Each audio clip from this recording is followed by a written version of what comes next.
Hey, I'm Buck August, a registered dietitian with Enloe Medical Center, and today we're going to talk about cholesterol and fat in our diet.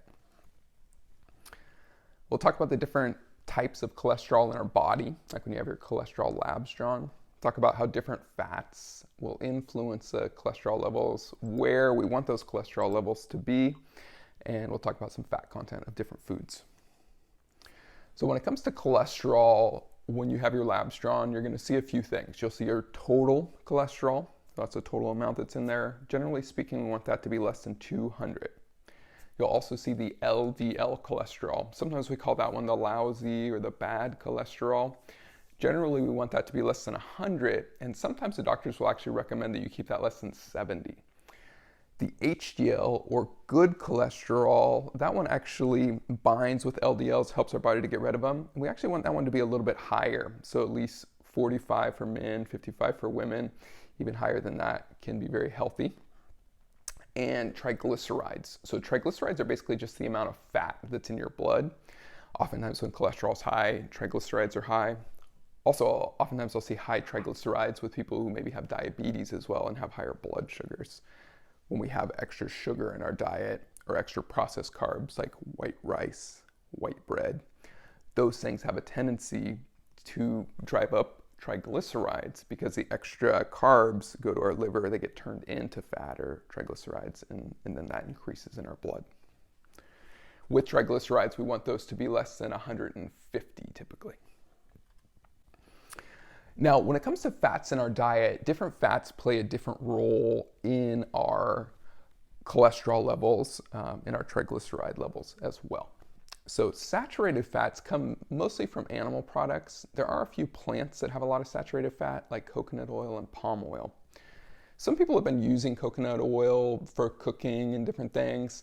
Palm oil we see a lot in processed foods. They're using coconut and palm in a lot of foods where they used to use those hydrogenated oils, where they took a liquid oil, they added hydrogen, turned it into a solid. So Crisco is the classic example.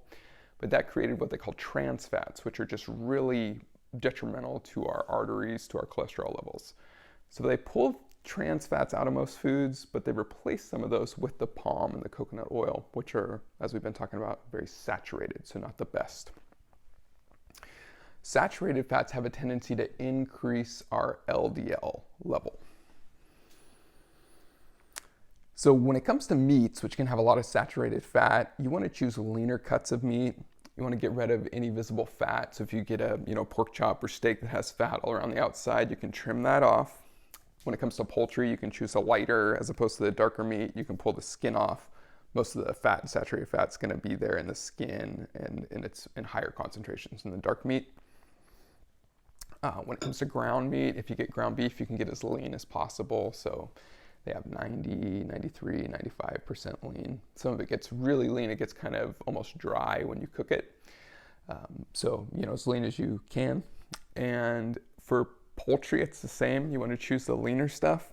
I've actually seen some ground turkey that has more fat, more saturated fat potentially than some of the ground beef out there, because they're using those fattier cuts of the turkey to make the ground turkey. So even if it's ground turkey, it doesn't necessarily mean it's it's a home run, it's a better choice.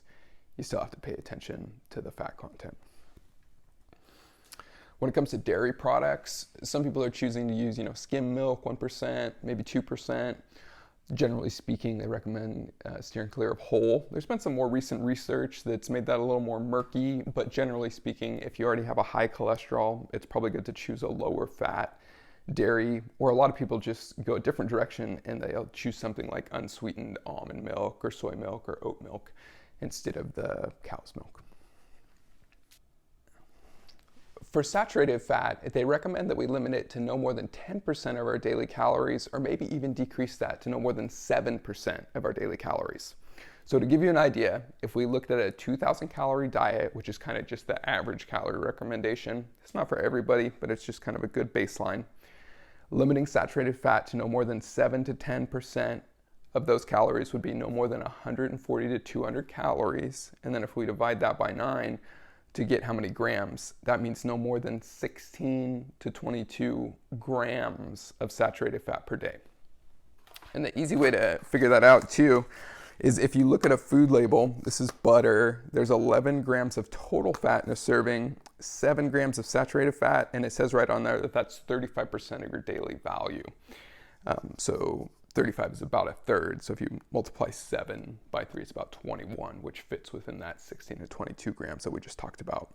So the easiest thing to do is just look at what percent of your daily value the saturated fat is, and that'll give you a good idea if that's a food that's very high in saturated fat, moderate, low, or maybe it doesn't have any.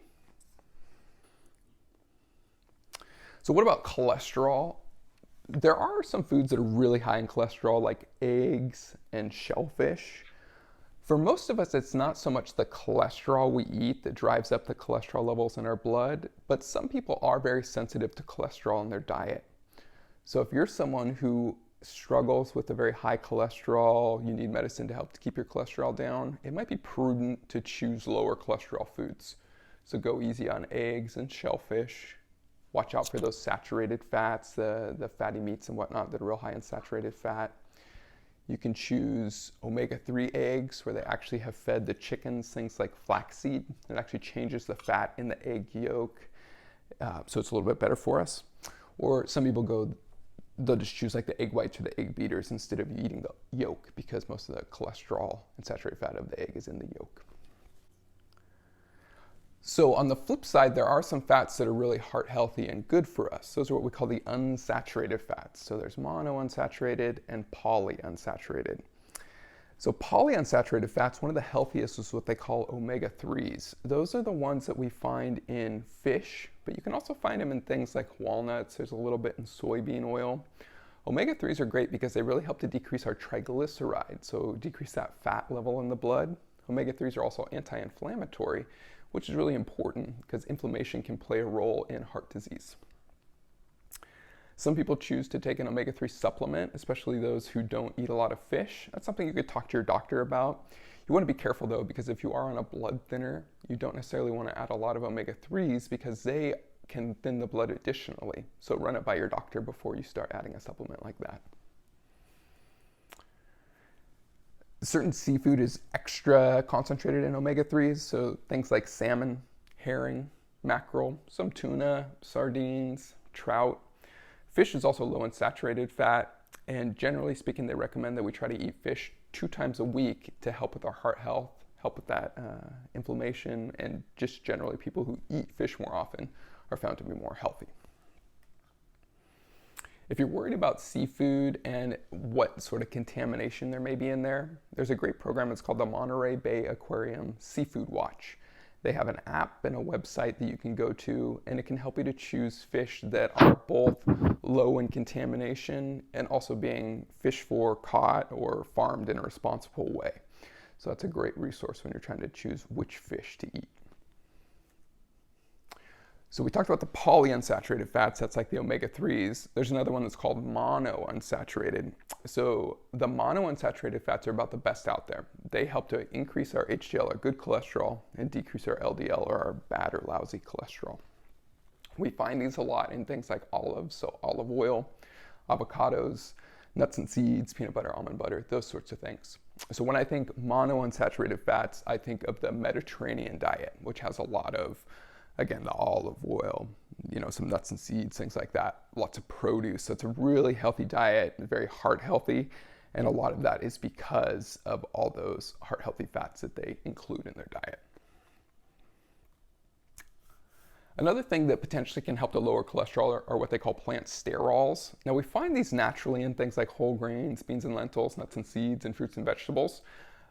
In some concentration, but there's actually a few products out there where they've added the plant sterols to them.